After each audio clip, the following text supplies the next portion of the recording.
Welcome to A9 TV. ముందుగా headlines చూద్దాం.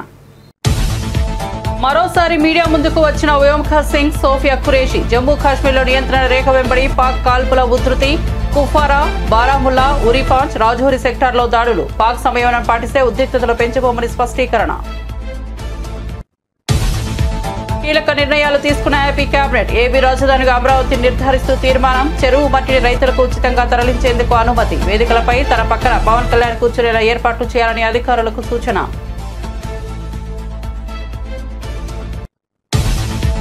Operation సింధూర్పై కేంద్రం అఖిలపక్ష సమావేశం. ఈ ఆపరేషన్ కు సంబంధించిన వివరాలను వెల్లడించిన రాజ్నాథ్ సింగ్. ఆపరేషన్ సింధూర్ కొనసాగుతుందని స్పష్టీకరణ. దేశం కోసం కేంద్రం తీసుకునే చర్యలకు పూర్తి మద్దతు ఉంటుందన్న రాహుల్ గాంధీ. దయచేసి భారత్ నుంచి పాకిస్తాన్ కాపాడండి అని పాకిస్తాన్ ఎంపీ కన్నీటి పర్యంత. భారత దాడులతో పాక్ విలువిల. పార్లమెంట్లో ఎంపీ ఆవేదన. ఆపరేషన్ సింధూర్, పాక్ లో డ్రోన్ల కలకలంపై ఎంపీ ఆందోళన. భారత్ నుంచి మమ్మల్ని కాపాడాలంటూ పాకిస్తాన్ ఎంపీ కన్నీరు. రాసి పెట్టుకోండి, ఎవరిని వదలం, మామూలుగా ఉండదని మరోసారి జగన్ వార్నింగ్. వైసీపీ కార్యకర్తలను వేధిస్తున్న పోలీసు అధికారులను వదిలిపెట్టబోమన్న జగన్. పోలీసు అధికారుల పేర్లు రాసుకోవాలని పార్టీ శ్రేణులకు సూచన. జగన్ 2.0లో కార్యకర్తలను అత్యంత ప్రాధాన్యత ఇస్తానని హామీ.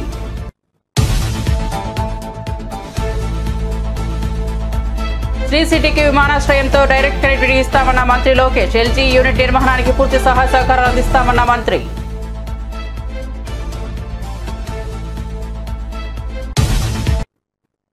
ఇక వార్త వివరాల్లోకి వెళ్తే, ఆంధ్రప్రదేశ్ ముఖ్యమంత్రి చంద్రబాబు అధ్యక్షతన జరిగిన రాష్ట్ర మంత్రివర్గ సమావేశంలో అనేక కీలకమైన నిర్ణయాలకు ఆమోదముద్ర లభించింది.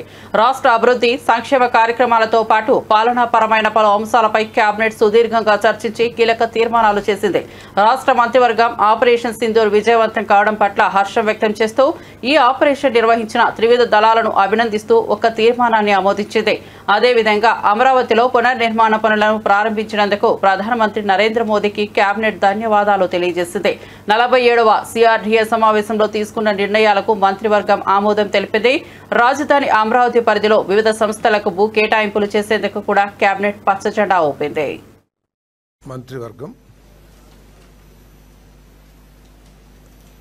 ఆర్మ్డ్ ఫోర్సెస్ని వారి ధైర్య సాహసాలని అభినందిస్తూ ప్రధానమంత్రి గారి నాయకత్వంలో భారతదేశం యొక్క శక్తియుక్తుల్ని ప్రదర్శించినందుకు ఒక తీర్మానం కూడా చేశారు.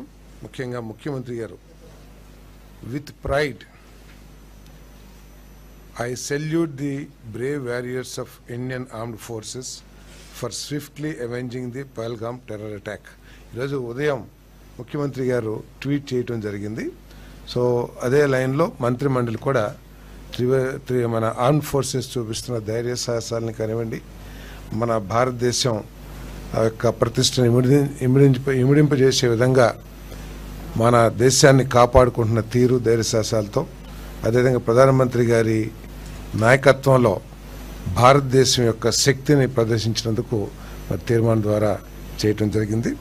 మరి ఆంధ్రప్రదేశ్ రాష్ట్ర ప్రజలందరూ కూడా, ఆంధ్రప్రదేశ్ రాష్ట్ర ప్రజలే కాదు దేశం యావత్తు ఆర్మ్డ్ ఫోర్సెస్ వెనకాల ఐక్యంగా నిలబడతామని చెప్పేసి కూడా చెప్పడం జరిగిందని చెప్పేసి మనం చేస్తాను. ఈరోజు సుదీర్ఘంగా రాష్ట్ర ముఖ్యమంత్రి శ్రీ నారా చంద్రబాబు నాయుడు గారి అధ్యక్షతన కేబినెట్ సమావేశం జరగడం జరిగింది. దాంట్లో ముఖ్యంగా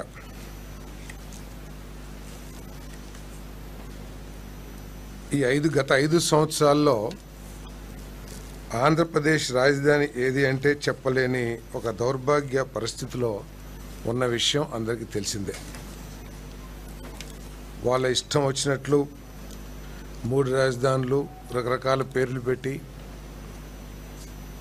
ఏ రాజధానిని కూడా నిజం చేయటానికి కనీస ప్రయత్నం చేయని పరిస్థితులను మనం చూసాం. తెలుగు ప్రజలందరూ కూడా, ఆంధ్రప్రదేశ్ ప్రజలందరూ కూడా మీ రాష్ట్ర రాజధాని ఏది అని ఇతర రాష్ట్రాలు కానీ ఇతర దేశస్తులు కానీ అడిగితే చెప్పుకోలేని దౌర్భాగ్య పరిస్థితి మనందరం కూడా చూసాం. భవిష్యత్తులో ఎప్పుడు కూడా ఇటువంటి పరిస్థితి తలెత్తకూడదనే ఉద్దేశంతో ఈ రాష్ట్ర రాజధానికి గర్వించదగ్గ రాజధాని, ఈ రాష్ట్రానికి గర్వించదగ్గ రాజధానిని నిర్మించాలనే ఆలోచన ప్రీతం ముఖ్యమంత్రి గారు చేస్తున్న విషయం అందరికీ తెలిసిందే. ఒకసారి రాష్ట్ర విభజన చట్టం 2014 చూసినట్టయితే దాంట్లో సెక్షన్ 2, సెక్షన్ 5 ప్రకారం ఏంటంటే నిర్దేశింపబడిన కాలపరిమితి వరకు హైదరాబాద్ ఉమ్మడి రాష్ట్ర రాజధానిగా ఉంటుంది. నిర్దేశింపబడిన సమయం తర్వాత హైదరాబాద్ తెలంగాణ రాష్ట్రానికి రాజధానిగా, కొత్తగా నిర్ణయించబడే రాజధాని అమరావతికి ఆంధ్రప్రదేశ్కి ఉంటుందని చెప్పేసి ఆ చట్టంలో పేర్కొనబడింది. అంటే రాజధాని పేరు ఎక్కడ కూడా తెలుపుకోకుండా ఈరోజు దాన్ని అమెండ్మెంట్ చేయమని చెప్పేసి రిక్వెస్ట్ చేస్తూ తెలంగాణ రాష్ట్రానికి హైదరాబాదు, అమరావతి విభజిత ఆంధ్రప్రదేశ్కు రాజధానిగా అమెండ్ చేయాలని చెప్పేసి ఈరోజు ఏదైతే ప్రపోజల్ వచ్చిందో దాన్ని మంత్రిమండలి ఆమోదించడం జరిగింది. ఏ విధంగా అయితే గ్రేటర్ హైదరాబాద్ తెలంగాణకి రాజధానిగా ఉంటుందో, అమరావతి అంటే అమరావతిలో మిగతా ఏపీసీఆర్డీఏ చట్టంలో ఉన్న ప్రాంతాలన్నీ కూడా కలిపి అమరావతి. సో ఆ అమరావతి ఈ రాష్ట్ర రాజధానిగా పేరుని ఇన్సర్ట్ చేయటం, అంటే ఆ చట్టంలో ఏదైతే కొత్త రాజధానిని విభజిత ఆంధ్రప్రదేశ్ ఏర్పాటు చేసుకుంటుంది, డిసైడ్ చేస్తుందని ఏదైతే ఉందో అక్కడ కొత్త రాజధాని కాకుండా Amaravati will be the capital of Andhra Pradesh అనేది ఇన్సర్ట్ చేయాలి. అంతర్జాతీయ స్థాయి గృహోపకరణాల తయారీ సంస్థ ఎల్జీ ఎలక్ట్రానిక్స్ టీసీటీ యూనిట్ కు మంత్రి నారా లోకేష్ భూమి పూజ చేశారు. ఈ సందర్భంగా మంత్రి లోకేష్ మాట్లాడుతూ ఎల్జీ యూనిట్ నిర్మాణానికి పూర్తి సహాయ సహకారాలు అందిస్తామన్నారు. ఇక్కడ అనుబంధ యూనిట్లతో పాటు ఎల్జీ సిటీ నిర్మించాలని కోరారు. రాబోయే 4 ఏళ్లలో శ్రీ సిటీకి తిరుపతి అంతర్జాతీయ విమానాశ్రయంతో డైరెక్ట్ కనెక్టివిటీ కల్పిస్తామని తెలిపారు. పరస్పర విశ్వాసం, ఉమ్మడి శ్రేయస్సు, ప్రపంచాన్ని అనుసంధానించే సమిష్టి లక్ష్యంతో కూడిన ఈ భాగస్వామ్యాన్ని కొనసాగిద్దామని ఎల్జీ సంస్థ ప్రతినిధులతో మంత్రి అన్నారు. ఒక ప్రతిష్టాత్మకమైన యూనిట్ ఏర్పాటుకు ఆంధ్రప్రదేశ్ ను ఎంచుకున్న ఎల్జీ ఎలక్ట్రానిక్స్ కు ధన్యవాదాలు తెలియజేశారు.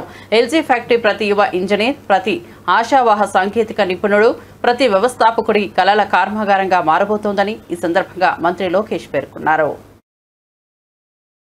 94% of the seats that we contested, we won, and the clear mandate was about creating jobs, and we believe that this investment is in the step in that direction. This also reflects our leader Mr. Naidu's commitment to speed of doing business, robust infrastructure, a future-focused vision of Andhra Pradesh. We promised ease of doing business, and today we are delivering speed of doing business. The LG factory will produce advanced home appliances, refrigerators, air conditioners, and washing machines, integrating the latest in smart and energy efficient technology. A smart factory, a smarter state, a smarter India. That journey is beginning here today. This isn't just about manufacturing. It's about shaping the future of living. It's about creating jobs, empowering our youth, and transforming lives. We are not just building factories, we are building futures here. This facility alone will create nearly 1,500 direct jobs, and with LG's key vendors investing here, creating more than 700 jobs, will impact our economy. Operation సింధూర్లో 100 మంది ఉగ్రవాదులు హతమైనట్లు కేంద్రం తాజాగా ప్రకటించింది. కేంద్రం అఖిలపక్ష భేటీ నిర్వహించిన విషయం తెలిసిందే. ఈ భేటీలో ఆపరేషన్ సింధూర్కు సంబంధించిన వివరాలను రక్షణ మంత్రి రాజ్నాథ్ సింగ్ వెల్లడించారు. పాకిస్తాన్ పీఓకేలోని ఉగ్రస్థావరాలపై భారత ఆర్మీ చేపట్టిన దాడుల్లో 100 మంది మరణించినట్లు రాజ్నాథ్ తెలిపారు. ఆపరేషన్ సింధూర్ కొనసాగుతుందని ఆయన స్పష్టం చేశారు. రాజ్నాథ్ సింగ్ మాట్లాడుతూ పాకిస్తాన్ పీఓకేలోని 9 ఉగ్రస్థావరాలపై ఖచ్చితత్వంతో క్షిపణి దాడులు నిర్వహించామని, ఈ దాడుల్లో 100 మంది ముష్కరులను మట్టుబెట్టామని తెలిపారు. దీనికి సంబంధించిన మరింత సమాచారం కోసం ఎదురు చూస్తున్నామని, ప్రస్తుతం ఉద్రిక్త పరిస్థితిలో కొనసాగుతున్నందున ఈ ఆపరేషన్ తాలూకు పూర్తి సమాచారాన్ని ఇప్పుడే వెల్లడించలేమన్నారు. ఈ ఉద్రిక్తతలను పెంచాలనే ఉద్దేశం మాకు లేదు, కానీ దాయాది పాక్ రెచ్చగొట్టే చర్యలకు పాల్పడితే మాత్రం వెనక్కు తగ్గేది లేదని తెలిపారు. దీటుగా బదిలిస్తాం, ఆపరేషన్ సింధూర్ కొనసాగుతుంది అని పేర్కొన్నారు. किसी और के भरोसे छोड़ रहे हैं, यह बात लॉन्ग रन में सही नहीं हो सकती। हमारी सरकार ने इस विषय पर गंभीरता से सोचा और आत्मनिर्भरता हासिल करने का निर्णायक कदम भी उठाया है। आप सब तो जानते हैं कि देश में पहले से ही ऑर्डिनेंस फैक्ट्रीज का एक इंडिजिनस सिस्टम रहा है और इन फैक्ट्रीज ने एक समय पर बेहतरीन काम किया और देश की सुरक्षा जरूरतों को पूरा करने में बहुत ही अहम भूमिका निभाई भी है। इनके अलावा हमारे पास डिफेंस पीएसयूज का भी एक मजबूत इकोसिस्टम पहले से ही है। हमारी सरकार ने डिफेंस प्रोडक्शन में क्वालिटी और क्वांटिटी दोनों पर समान रूप से बल दिया है। इसी दिशा में कई क्रांतिकारी कदम उठाए गए, जिनमें से कुछ महत्वपूर्ण कदमों का उल्लेख मैं यहां करना चाहूंगा। ऑर्डिनेंस फैक्ट्रीज का कॉर्पोरेटाइजेशन उनमें से एक अत्यंत महत्वपूर्ण कदम रहा है, जिसे हमने इंश्योर किया ताकि कम समय में ही डिफेंस प्रोडक्शन में व्यापक सुधार हो सके। यहां मैं जरूर बताना चाहूंगा कि ऑर्डिनेंस फैक्ट्रीज का कॉर्पोरेटाइजेशन हमारे लिए कोई बहुत सरल प्रक्रिया नहीं थी। इसमें अनेक जटिल प्रश्न थे और चैलेंजेज भी थे, परंतु हमने इसे इसलिए लागू किया क्योंकि यह एक अर्जेंट रिफॉर्म था। अब प्रश्न उठता है कि यह अर्जेंट क्यों था? इसका एक बड़ा कारण था क्वालिटी। आप सभी स्पेशलिस्ट के समक्ष मैं यह कह सकता हूं, పహల్గామ్లో ఇటీవల జరిగిన ఉగ్రదాడి అనంతరం భారత్ పాకిస్తాన్ మధ్య ఉద్రిక్తతలు తారాస్థాయికి చేరాయి. ఈ నేపథ్యంలో ఇరు దేశాల మధ్య దాడులు ప్రతిదాడులు చోటు చేసుకుంటున్నాయి. ఉగ్రవాద స్థావరాలను ధ్వంసం చేసిన భారత్ పాక్ గగనతల రక్షణ వ్యవస్థలపై విరుచుకుపడింది. లాహోర్, ఇస్లామాబాద్, కరాచీ, గుజ్రాన్వాలా సహా మొత్తం 12 నగరాలపై డ్రోన్లు కలకలం రేపాయి. ఇరు దేశాల మధ్య ఉద్రిక్తతలు పెరుగుతున్న నేపథ్యంలో పాకిస్తాన్ ఎంపీ ఒకరు వారి పార్లమెంట్లో ఒకంత కన్నీటి పర్యంతమయ్యారు. ఉద్రిక్త పరిస్థితుల నేపథ్యంలో పాకిస్తాన్ పార్లమెంట్లో సదరు పార్లమెంట్ సభ్యుడు కన్నీటి పర్యంతమైన దృశ్యాలు సామాజిక మాధ్యమంలో వైరల్ అయ్యాయి. गई है तो गोल्ड मेडल लेके आई है एक्सरसाइज में करें, तो इसलिए जनाब स्पीकर ये बात वाजा कर देनी चाहिए। हमारी कौम यकजा है। मैं इन सब से कहूंगा कि मिल के चलो और अपने रब से रजू करो। रब काबा, हम तेरे आगे दरख्वास्त करते हैं, इस मुल्क की हिफाजत फरमाना जो तूने हमें अता किया है, और ये नबी सल्लल्लाहु अलैहि वसल्लम की दुआओं का है। आपने कायदे आजम को इंग्लैंड में मुलाकात की, ख्वाब में आए और उनको कहा कि जाओ वापस और जाके पाकिस्तान का मामला हल करो। आप खान कलात को ख्वाब में आके ये हुक्म दिया कि तुमने पाकिस्तान की सरना ये मुल्क बन के रहेगा और तुमने तो ये ऐसा बड़ा मौजज़ा है कि अल्लाह पाक ने ये हमें अता किया है और अल्लाह पाक इस मुल्क की हिफाजत फरमाएंगे। दुनिया में जहां भी देखें शायद हमारी कमी है, हम मजबूर हैं, हम गुनाहगार हैं, लेकिन रब काबा हम तेरे हबीब के उम्मती हैं। खुदा का वास्ता हमसे रहम का भला फरमाओ। आप चले जाएं, उधर फिलिस्तीन भी चले जाएं, कश्मीर में चले जाएं, जहां भी जाएंगे मुसलमानों के साथ वो ऐसे रो रहा है जो हम सोच भी नहीं सकते हैं। तो तू हमें माफ कर दे, हम तेरे आगे सर झुकाते हैं, माफी मांगते हैं। नहीं, इसमें दो राय नहीं है मौला कि हम बड़े गुनाहगार हैं, लेकिन तेरी रहमत बहुत वसी है। तू रहमत का एक जर्रा भी भेजेगा हमारी तरफ तो इंशाल्लाह हमारी कामयाबी होगी। और दुआ करते हैं रब काबा कि इस मुल्क की हिफाजत फरमा और हमें दुश्मनों पर जो है वो फकीर अता फरमा और हमें उनको सरनगू करने की ताकत अता फरमा। मैं दुआ गो हूँ आर्म फोर्सेस के लिए। పహల్గామ్ ఉగ్రదాడికి ఆపరేషన్ సింధూర్ పేరిట భారత్ గట్టిగా బదులిచ్చిన సంగతి తెలిసిందే. మన భద్రతా బలగాలు అర్ధరాత్రి దాటాక అత్యంత ఖచ్చితత్వంతో ఉగ్ర స్థావరాలపై దాడి చేయడంతో దేశమంతా హర్షం వ్యక్తమవుతోంది. ఈ నేపథ్యంలో ఆపరేషన్ గురించి వివరించేందుకు ప్రభుత్వం తాజాగా అఖిలపక్ష సమావేశం నిర్వహించింది. పార్లమెంటు ప్రాంగణంలో జరిగిన ఈ భేటీకి కేంద్రం తరపున మంత్రులు రాజ్నాథ్ సింగ్, అమిత్ షా, ఎస్ జయశంకర్, జేపీ నడ్డా, నిర్మలా సీతారామన్ పాల్గొన్నారు. విపక్ష నేతలు మల్లికార్జున ఖర్గే, రాహుల్ గాంధీ, సందీప్ బందోపాధ్యాయ్, టీఆర్ బాలు తదితరులు ఈ కార్యక్రమంలో పాల్గొన్నారు. సమావేశానికి రక్షణ మంత్రి రాజ్నాథ్ సింగ్ అధ్యక్షతన వహించారు. ఈ సందర్భంగా ప్రధాని మోదీ సందేశాన్ని వినిపించారు.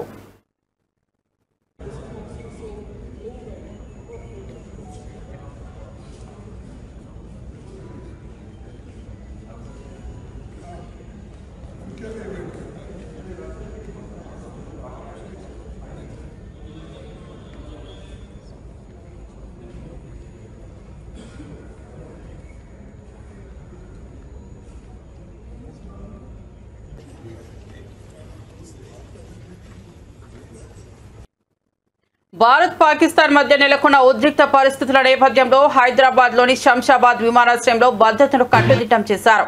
మరోవైపు మిస్ వరల్డ్ పోటీల కోసం వివిధ దేశాల నుంచి సుందరీమణులు హైదరాబాద్ చేరుకుంటున్నారు. దీంతో భద్రతా సిబ్బంది మరింత అప్రమత్తమయ్యారు. క్లూస్ టీం, డాగ్ స్క్వాడ్ బృందాలతో విమానాశ్రయంలో అణువణువు తనిఖీ చేస్తున్నారు. అనుమానాస్పద వ్యక్తులు కనిపిస్తే వివరాలు ఆరా తీస్తున్నారు. మిస్ వరల్డ్ కంటెస్టెంట్లను తీసుకెళ్లే వాహనాల డ్రైవర్లకు డ్రంక్ అండ్ డ్రైవ్ తనిఖీలు నిర్వహిస్తున్నారు.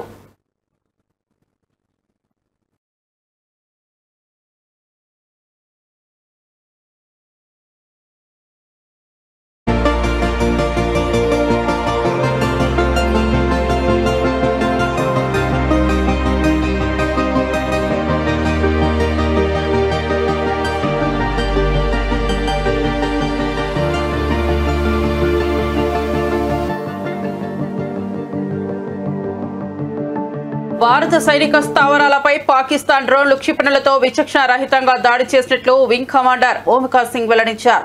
ఈ దాడిలో 16 మంది భారత పౌరులు మృతి చెందగా వారిలో 3 మహిళలు, 5 చిన్నారులు ఉన్నట్లు తెలిపారు. ఈ ఉదయం భారత్ పాక్ ఎయిర్ డిఫెన్స్ వ్యవస్థలపై ప్రతి దాడి చేపట్టిందని తెలిపారు. ముఖ్యంగా లాహోర్లోని పాక్ వాయు రక్షణ వ్యవస్థ ధ్వంసమైందని వింగ్ కమాండర్ పేర్కొన్నారు. పాక్ దాడి పూర్తిగా అవివేకమైనదనిగా అభివర్ణిస్తూ అమాయకుల ప్రాణాలు తీసిన ఈ చర్యకు భారత ప్రతిస్పందన తగినదే అవుతుందని స్పష్టం చేశారు. किया गया था कि पाकिस्तानी सैन्य ठिकानों को निशाना नहीं बनाया गया. साथ ही दोहराया गया कि भारत में किसी भी सैन्य लक्ष्य पर हमले का उचित जवाब दिया जाएगा.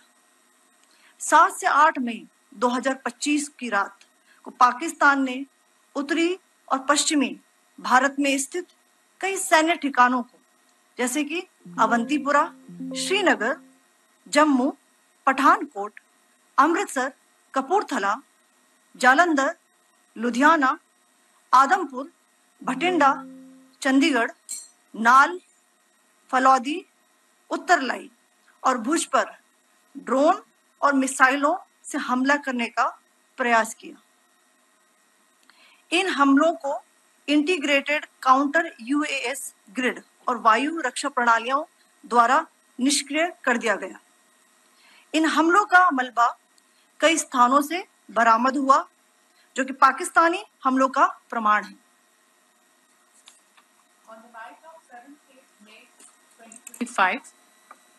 Pakistan attempted to engage a number of military targets in northern and western India using drones and missiles. These places included Avantipura, Srinagar, Jammu, Pathankot, Amritsar, Kapurthala, Nal, Jalandhar, Ludhiana, Adampur, Bhatinda, Chandigarh, Falodi, Uttarlai and Bhuj. These were neutralized by the integrated counter unmanned aerial system and other air defense systems. The debris of these attacks is now being recovered from a number of locations that prove the Pakistani attacks. आज सुबह भारतीय सशस्त्र बलों ने पाकिस्तान के कई स्थानों पर वायु रक्षा रडार और प्रणालियों को निशाना बनाया. भारत की प्रतिक्रिया समान क्षेत्र में समान तीव्रता के साथ की गई. यह विश्वसनीय रूप से ज्ञात हुआ कि लाहौर में स्थित एक वायु रक्षा प्रणाली को निष्क्रिय कर दिया गया. Today morning, Indian Armed Forces targeted air defense radars and systems at a number of locations in Pakistan. Indian response has been in the same domain with the same intensity as Pakistan. It has been reliably learnt that an air defense system at Lahore has been neutralized. Pakistan ने नियंत्रण रेखा पर आकरण गोलीबारी की तीव्रता बढ़ा दी है, जिसमें कुपवाड़ा, बारामूला, उरी, पुंछ, मेंढर और राजौरी क्षेत्रों में मोर्टार और भारी तोपखाने का इस्तेमाल किया जा रहा है। Pakistan has increased the intensity of its unprovoked firing across the line of control using mortar and heavy caliber artilleries in areas in Kupwara, Baramulla, Uri, Poonch, Mendhar and Rajouri sectors in Jammu and Kashmir. 16 innocent lives have been lost, including 3 women and 5 children, due to the Pakistani firing. Here too, India was compelled to respond to bring mortar and artillery fire from Pakistan to a halt. Indian Armed Forces reiterate their commitment to non-escalation, provided it is respected by the Pakistan military. Jai Hind.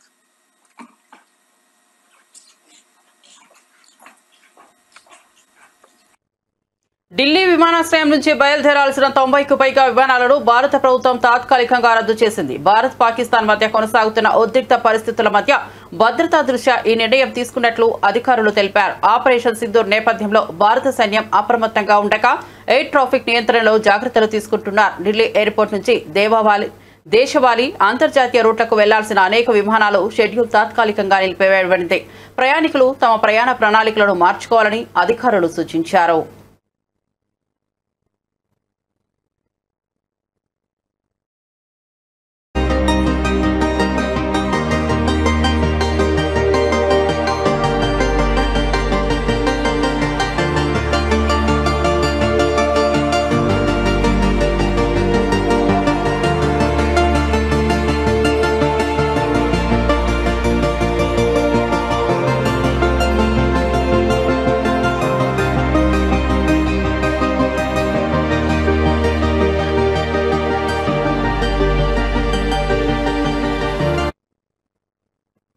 YSRCP కార్యకర్తల కష్టాలు తాను స్వయంగా గమనిస్తున్నానని party అధ్యక్షుడు YS Jagan అన్నారు. జగన్ 2.0లో కార్యకర్తలకే ప్రాధాన్యత ఉంటుందని తెలిపారు.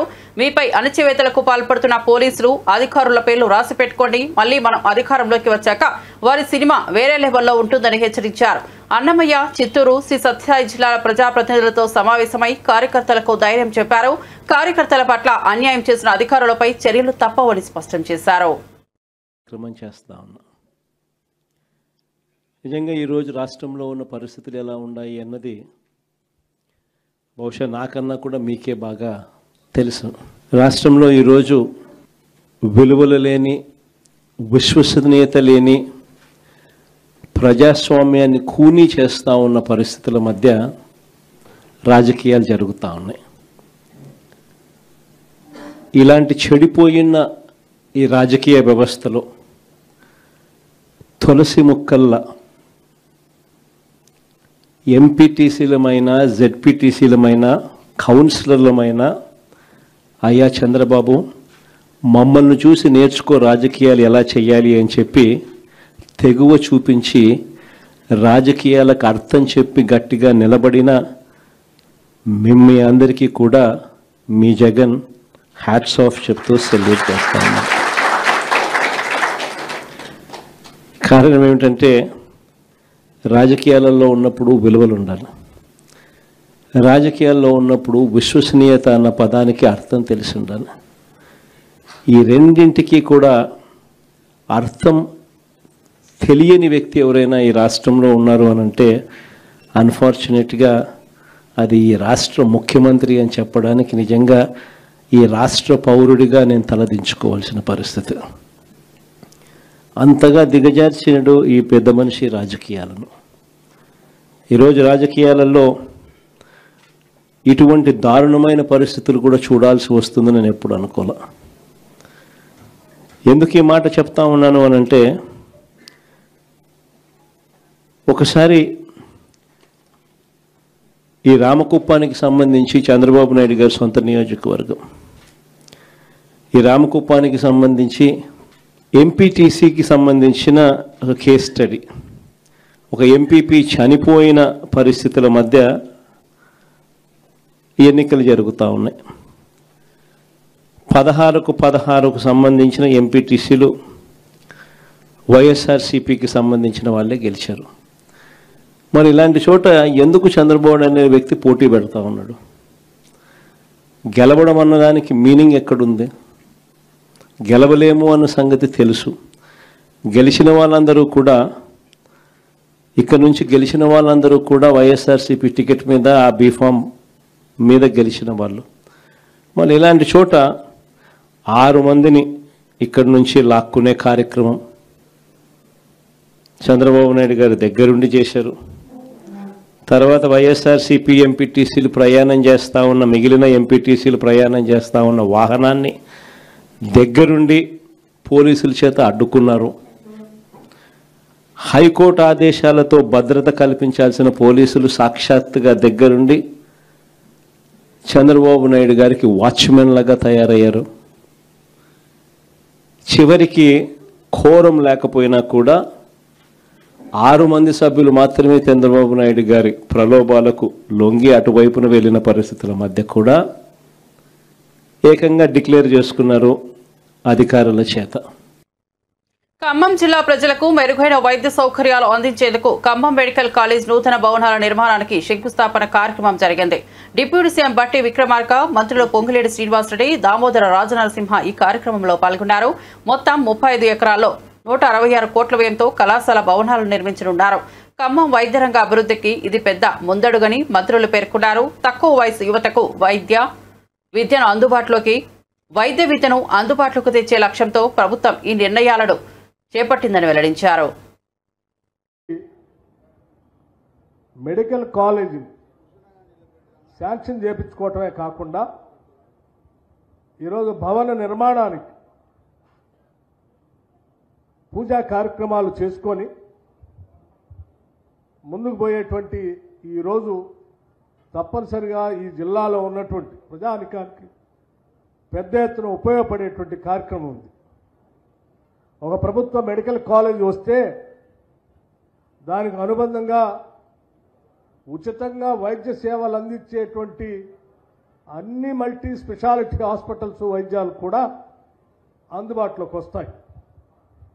అటువంటి ఒక మంచి కార్యక్రమం మనమందరం సూపర్ స్పెషాలిటీ వైద్యం కోసం హైదరాబాద్ దాకా పోకుండా ఖమ్మం నడిబొడ్డునే అన్ని సదుపాయాలు అందుబాటులో తెచ్చుకునేటువంటి ఒక బృహత్తర కార్యక్రమానికి ఈరోజు భూమి పూజ చేసుకున్న సందర్భంలో ఖమ్మం ప్రజలందరికీ కూడా శుభాభివందనాలు తెలియజేస్తా ఉన్నాను నేను.